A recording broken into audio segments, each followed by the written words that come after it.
in Montana, in the fictional county of Hope County, where a fanatical doomsday cult called the Project at Eden's Gate has overrun everything.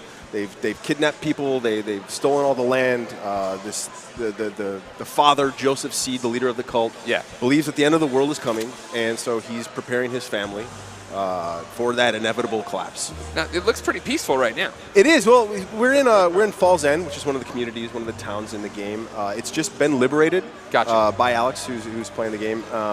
Shout out to Alex, everybody. Yeah. In the Twitch chat, I want to see you throwing up the claps. Alex is over there. If he dies, give him the thumbs down. Yeah, when we decided, we want to bring Far Cry to America, it's, there needs to be some level of believability. It needs to feel like the world is lived in. We're walking around the house here sort of showing a typical Americana. There's not a lot of people in the town right now because, like I said, they're all been kidnapped. And so it's up to the player. That will bring down population. Yeah, it's up to the player to sort of bring the communities back, build a resistance, build an army to fight against the cult. Was it a tough decision for you guys to come to America? I don't think so. It's something that the team has really been wanting to do for a while. The question really was, what's a space that feels Far Cry-ish? Right. We've been to Kyrat, we've been to the islands in Far Cry 3. We've gone back in time. Yes, we have gone back in time to Primal. But I think trying to find a space that felt dangerous, a little bit unexplored. Sure. A place that just feels like a wilderness, like a frontier. That really is Montana. We sent a team up there to sort of do a little investigation, do some recon, and immediately they fell in love with it. They said, the people, the landscape, everything sort of feels very remote and Far Cry-ish. And then it became, okay, well, what's a cool villain that could sort of... Well, that's what's fascinating for me, being a Far Cry fan, right, is the fact that I'm a fan of America as well. And I wanted you guys to do something here, but Far Cry doesn't work in Chicago. Yeah. What are you going to skin in Chicago to make a wall in? It doesn't, rats? That's not all we got. Not a lot of bears, not a lot of wolves around Chicago. But the rats are pretty big in Chicago. Exactly, I know. Shout out to Boomer, there he is. There he is, good boy. I have a little plush of him right here. You don't see it yet, but I'm petting it. There it is. Talk about Boomer. You have so many. I don't think there's been a Far Cry that's had a pre-release run-up like this that's had so many characters already identifiable, right? Yeah. I think Far Cry in the past obviously has been it's been known for its villains, right? Voss, Pagan Min. It's very much been about you versus the villain. This time around, we wanted to bring the community into the fold, bring your friends, your allies, the people who are going to fight with you against this cult. How can we showcase them? Building people like Mary May, who owns the Spread Eagle, that will walk. Has she thought about changing the name? Well, because it's a great name, but it does. There's a connotation to it that I don't. But the thing is, it's that sort of, the bar was named by her father, who wasn't maybe the most PC guy, maybe a bit of a misogynist, a bit of an asshole. But the thing is, you talk to Mary in the game, you get a bit more of her backstory, and I think for her, she's like, I hate the name of this bar, I think it's stupid. Nice. But at the same time, it's part of my dad, so that conflict of if I change the name, am I sort of getting rid of something? Yeah, exactly. It's, people are complicated, people are complex. And so that's her. Wait, who's Casey Segal? Casey Segal is the cook of the Spread Eagle. You guys are the worst. So if Nick Scarpino was watching this, he'd be, I'm just the cook. Casey, lowly cook. Casey will give you some recipes. He'll send you on some hunting missions. And he'll also drop some wisdom bombs. Does he talk? Does he do the I'm just the cook? The lowly cook line? He's just a cook. All right, okay. But does he say it? I want him to say it at some point in this video. Don't ruin the whole thing. I gotta buy it when it comes out next. Doesn't matter if he says it, he's got the hair. So, Mary's role is giving out quests, keeping you ingrained. But she's one of your partners too, yes? She's one of the members of the community. She's one of the community leaders. So, the people that you meet in the game, they're all a member of the Resistance, right? They're all sort of trying to fight back against the cult. Mary, Pastor Jerome, they're sort of sending you out on quests to say, hey, people have been kidnapped, or we need these convoys taken down, or I need a truck that my dad's truck to take them back. Then there's guns for hire that you'll meet as you explore the world. People like Grace Armstrong. Or Nick Rye, who showed off in So what's the difference between Resistance and Guns for Hire? The Guns for Hire are part of the Resistance, but the thing is, the Guns for Hire, they're going to be your persistent buddies throughout the world. Okay. So Mary and Jerome are always going to stick around Falls End. Drew, you shut up now.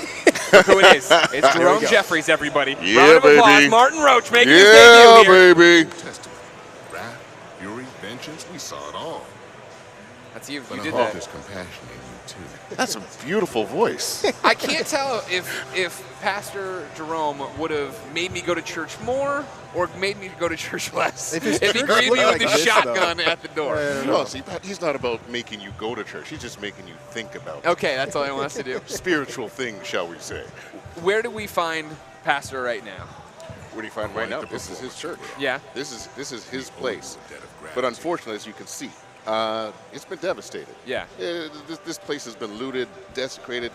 Everybody's been kidnapped. So now he's at the place where he's fighting back. Okay. He didn't want to be here. This was the fight that was brought to him. How far do you go to get into that headspace, Martin? I mean, like, is the backstory? What is the backstory for the pastor? I fight that every day. Oh God. No. To get the backstory for him, we go back, 20 years, I guess. Oh, wow. Back to the first Gulf War. What he is, he's a vet. Comes home, he wants to find some peace, find a place. A lot of vets don't find that. So he goes to a place where he can find it, the wide opens of Montana. And then here comes this cult, and they're slowly ripping it away. They're ripping away his community. He's helped build his community. He's one of the leaders. He's not going to let it slip. Sure. He's going to be the guy that says, all right, I don't want to have to do this, but I will take up a gun again. I know how to do this. I don't want to, but I know how to, and I can help lead these people back to the real world. When we met Pastor Jerome in the trailer, right, that was one of the most powerful things of him reading the Bible, pulling out the gun, and like he had to go protect his flock. I like that. Yeah, exactly. And that was protecting sort of his flock. The inspiration for the character, right, where we have Joseph Seed, we have a guy who's sort of taking religion, taking scripture, twisting it for his own, and sort of warping the message. Sure. So, we wanted to say, okay, well, we need the opposite of that. And we need someone that's sort of a positive force of good. Here's the other side. Yeah. And I think, when you look at a character and you say, okay, well, what are the complexities we can give to him? Having a man of God who, because of how far he's been pushed, says, you know what, I'm willing to sacrifice my own soul to save the people that I've been trying to look out for. Absolutely. To run back to the demons you ran away from is pretty cool. Exactly. That's cool. Is that fun to play? It's incredibly fun to play. Yeah. Because you got to dig. You got to dig sometimes. Sometimes I say something, and I just hear Drew on the other line go, okay, that's good, but I need to believe it more. I need a little more. So dig a little deeper. Alex is fixated on this truck, and I have to say my eyes are drawn to it as well. The Widowmaker. The Widowmaker. Oh, now, I like the bobblehead. A little bobblehead. Nice. I like the skirt that he's wearing. Of course, Bringing new vehicles into Far Cry 5, big part of it. It's America, right? We want big monster trucks. It's Far Cry, all right. It's still Far Cry. We talk about the pastor and his demons, and then the big rig does a 360 after running over a barricade. All right. Tatiana Good Factory at work. So we see a bit of the cult up here. They're roaming the countryside. They're going into towns. They're taking people hostage and executing them. And Alex is going to take them out. Oh, he's going to throw some bait. So, I mean, this is just the kind of stuff, as you're exploring the world, you're meeting people. There's a bear that's now showing up. Is that a bear? Yeah, that's a bear. It's a bear. It's Far Cry. It's still very much Far Cry. Anything can happen. That would just be a rat in Chicago, so it makes sense, why you're running over here doing this. No, but as you explore the world, these are the sort of encounters that you're going to find. Nothing's sort of scripted. Everything's systemic. Well, that's always been the power of Far Cry, right? Exactly. Where it is the fact that you guys, I think, are make what a sandbox game. What you make sandbox games that are fun to play because that is the story. Yeah, we can all go off and do the same mission, the same objective, but we're all going to do it different ways and have different things. Yeah, it's about giving the players all the tools to sort of really just go off and cause as much mayhem and havoc as they want. Right. Boomer just steal a gun for you? Nice. Dang right he did. That's what Boomer's all about. Gives everybody the freedom. But yeah, so the world, we wanted to focus on a more non-linear approach with the story this time. So we had talked to Mary May earlier, who had mentioned that Nick Rye, who lives down the road, was having some trouble with the cult. Maybe you want to go check on him. We're not guiding the player this time around in terms of you've got to do this mission, then this mission. So the objectives are just like in any order you want. Yeah, and the thing is, like with Fall's End, this could be one of the first places that you go to in the game. It could be one of the very last. Gotcha. After the opening of the game, you're sort of dropped in the middle of the map, and you're just okay, just go where meet you people, want. go explore. Yeah, go figure out, build your resistance the way that you want to take down Joseph Seed and the cult. Interesting. So that if there's no real way to be like how far into the game are you right now? Yeah, you can tackle this in any order. Interesting. So yeah, Nick's having a bit of a trouble at his airfield. The cult has come in here. Nick's wife is pregnant with a child. Okay. She's Nick was the guy with the crop duster from the yeah, trailers, exactly, right? exactly. So he's got a plane. He's trying to figure out a way to get his family to safety, right? And in the cult, like I said, Joseph Seed believes that every single soul in Hope County has to be to be a part of the cult, to be put into their bunkers to save themselves from this coming collapse. The power of and rumor. A lot of people don't like being in a cult. Yeah. So they're going to fight back. There we so go. We took care of that problem. I love what Boomer just did there. Goes up and takes the badass's gun and brings it to you. That's just That's what he's all that's about. perfect. And there's Nick. So then Nick is part of the resistance. Right, Okay. exactly. Just like Pastor, just like Yes. Mary. Okay. And the thing, you do a couple quests for Nick. Yeah, you prove that you're willing to fight for him, and he says, okay, you know what? I'm going to be on your side. I've got a plane. I'll be able to sort of take this guys and watch your back. Nice. Yeah. But for right now, Nick has his plan that he's going to fight back at the cult. Blow up some silos where they're sort of storing some explosives. But again, his wife is like, you're not going to stick your neck out there. That's too stupid. So he talks to you and says, you know what? Maybe you want to take care of that problem for me. Go Alex, fly be my careful. plane. Hold on. We got wolves. We got wolves. Good job, Alex. There we go. Yep. So there's Nick's plane. But I think for that, you might go do a little fishing. if that's See, and okay. this is one of the things you got when I was talking before. You have such diverse landscapes, and now you have to come up with what kind of animals would be out here. Yeah. Fishing's brand new. Yep. What else do you have in terms of everything else that's happening? I mean, it's fishing, hunting, giving the player sort of. Far Cry is all about big action all the time, like there's insanity happening every minute. But at the same time, when you talk about Montana, the wildlife, we wanted to give the player the ability to sort of hang out in nature, have a good time, something a little bit more relaxing than just murdering everything. Always killing everything, worrying about what's going to get you from behind. So we decided, we're going to throw fishing in. It's a big part of sort of the culture in Montana and culture, just sort of that frontier lifestyle. It's a way to just come here and decompress, relax, talk it out with your your friends. The minute the fishing went in, everyone became obsessed about it. Oh, really? There's fishing tournaments back at the office. We've got a fishing tournament here at PAX. People are trying to catch the biggest fish to win some of the flag pins, and people are going nuts. Well, it's just who doesn't love to fish? Yeah. Oh, hey, every now and then you want to put down the stick of dynamite and pick up a fishing rod. Yeah, Cut. or throw the stick of dynamite in there and make it easier to get the fish. Dynamite in the net will travel. While we chill out here on the riverbank, I've been passed audience questions. Are you guys ready? Yeah, sure, man. Drew, the first one's for you. Uh-oh. Bobby writes in and says, what inspired the team to do this one in the USA? I think bringing Far Cry to the U.S. was something the team's been wanting to do for quite some time. Yeah. It just never. It always. The question came back to believability, right? Sure. Like, does it make sense? How could you set up Far Cry in the U.S.?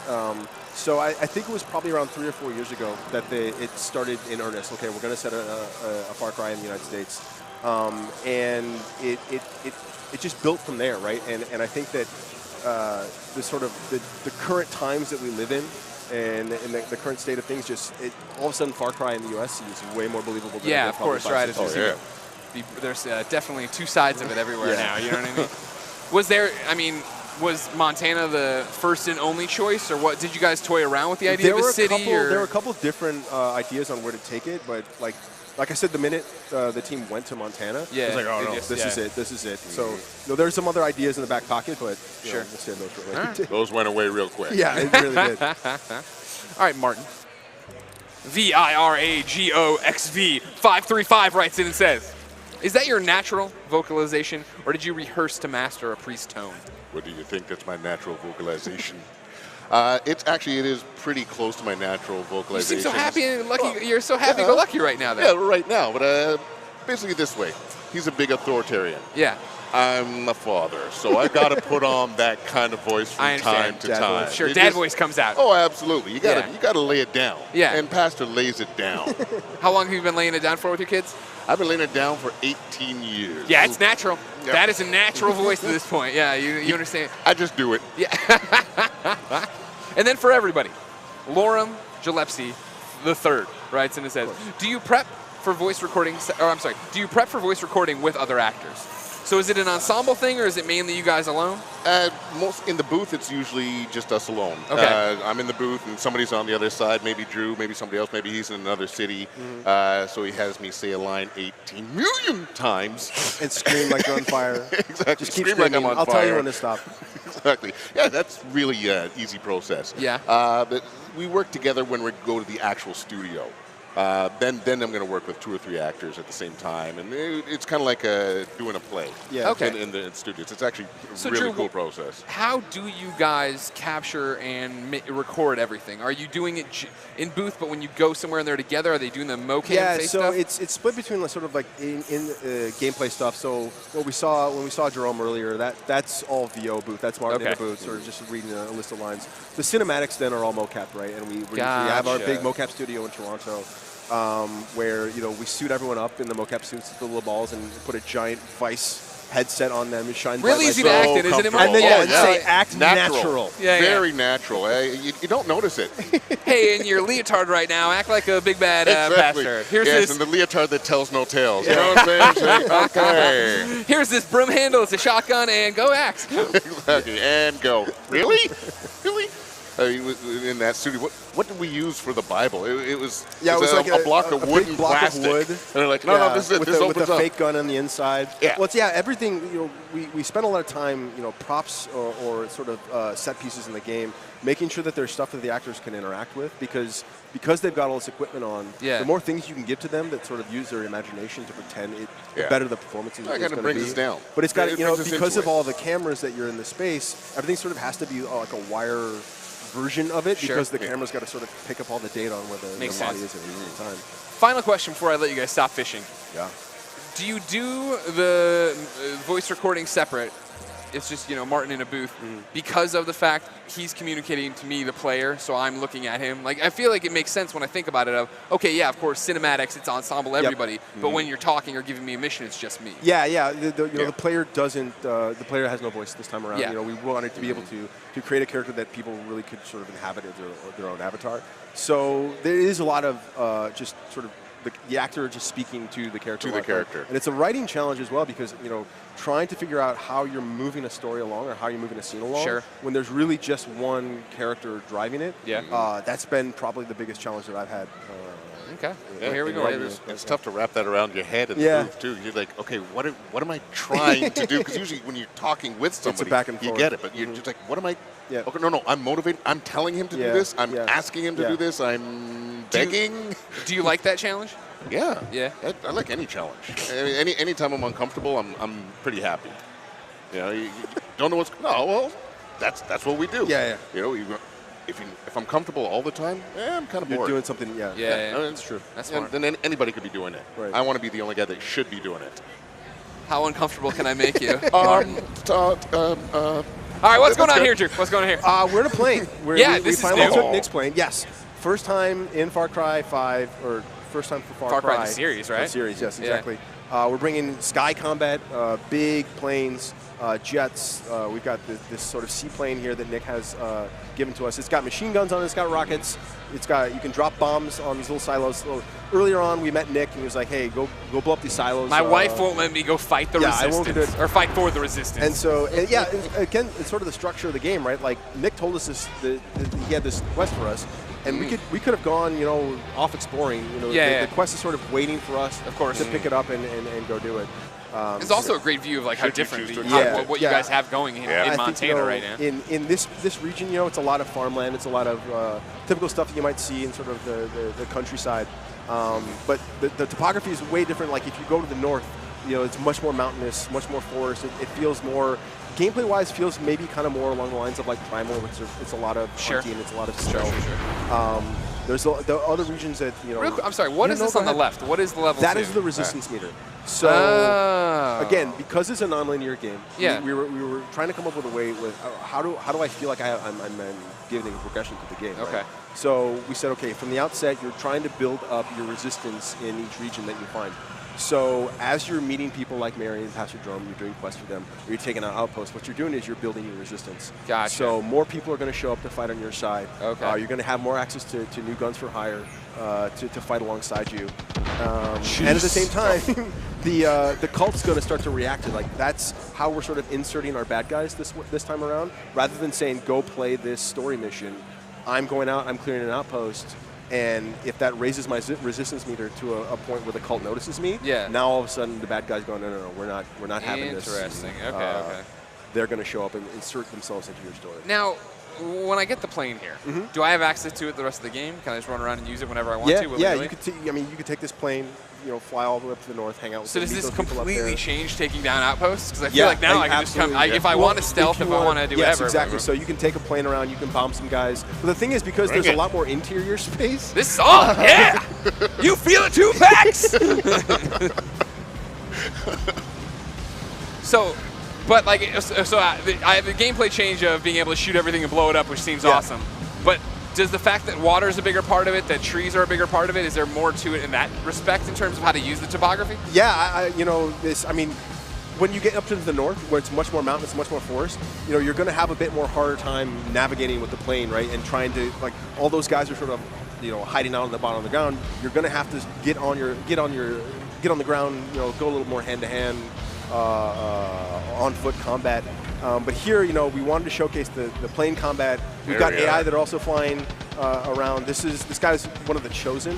Okay, he's got the elite soldiers of the cult. They've been trained to defend the cult. So there's levels to the cult. The people I meet on the street aren't the chosen. This guy's super soldier. So there's cult followers that you'll find. Gotcha. But at the same time, there's chosen. There's special elite guys. As you progress through the game, as you build your resistance, the chosen are going to start showing up more and more, and they're much tougher, much more accurate. They've got a lot more tools at disposal to take you down. And now you put them down on the baseball field. Gamescom demo. This is PAX. This game sucks. That's it. It doesn't even respect where it's at. I can't believe it. Oh my god. There we go. That's how you take out the chosen. Nice job. Good job, Alex. We're very proud of you.